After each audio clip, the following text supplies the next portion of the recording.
financement. Vous avez parlé beaucoup d'initiatives sur toutes les problématiques que les DAO confrontent. Merci beaucoup. En fait, nous avions convié ce panel.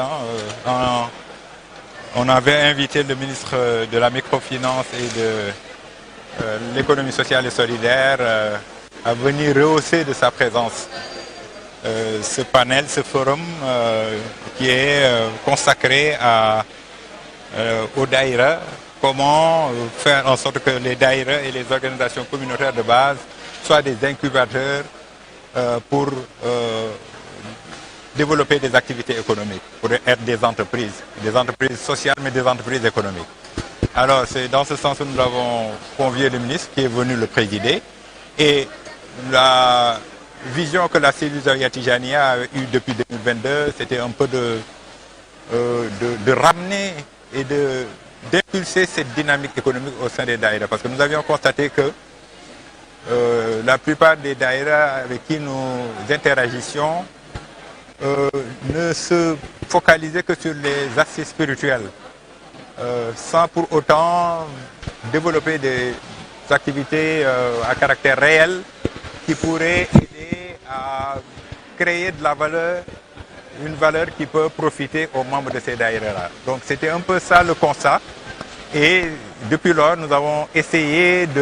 d'interagir avec eux pour essayer de les amener à être plus conscients des potentialités qu'ils peuvent déceler en leur sein et qui pourraient les aider à non seulement prendre en charge les attentes de leurs membres, parce que très souvent, nous avons constaté que dans les daïras, il y a beaucoup de jeunes, il y a beaucoup de femmes, et souvent, ce sont les cibles qu'il faut ramener vers le centre, c'est-à-dire vers une inclusion économique et sociale plus importante. Et donc, nous pensons que les daïras peuvent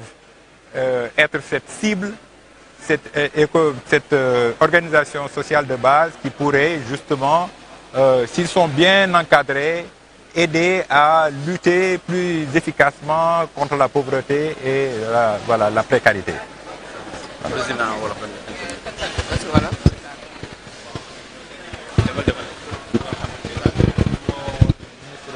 Moo yor wàllu économie sociale et solidaire ak wàllu microfinance pour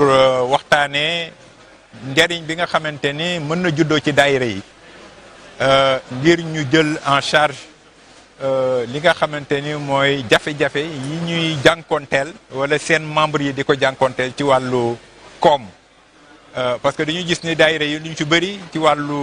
ci njëlbeen dañu consacré woon rek ci seen naka la ñuy yéwénale seen spiritualité seen jaamu yàlla te ñu gis ni dafa am benn mag mu baax bu daan wax juróomi dénkaane mu di sëñ Babacar Sy daan wax ni nit dafa war a fonk diineem fonk tariqaam waaye mu teg ci surtout fonk métier am fonk daayiram fonk yoonu Tiwaawam. Alors loolu nag dañuy jàpp ni dafa nekk orientation boo xamante ni daayira yi dañ ko war a gën a jël en charge parce que dañ nekk ci jamono joo xamante ni jafe-jafe dafa bëri. ñu gis ni ndaw ak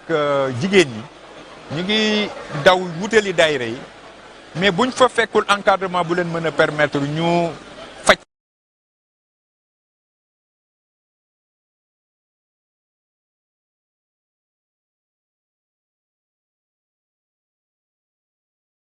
yëngu ci wàllu microfinance mais surtout ànd ci ak ministère bi d'ailleurs loolu moo tax ministère bi proposé ñu même ñu dem ci benn convention boo xamante ni ñun dañuy servir interface ak dawaayir yooyu ci lépp loo xam te ni jumtukaay la bu ñu war a mën di indi ci suñu diggante ak ñoom pour mën leen yokk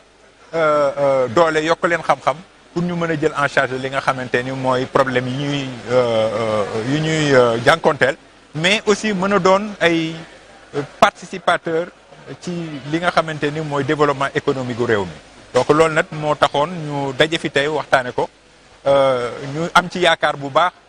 bu ñu finaliser convention boobu mébét yi ñu am pour fexe daayira yi doon ay incubateur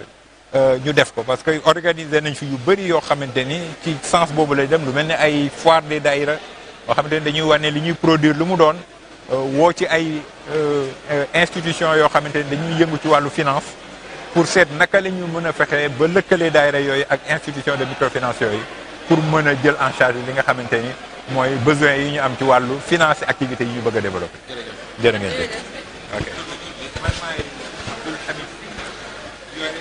Yes.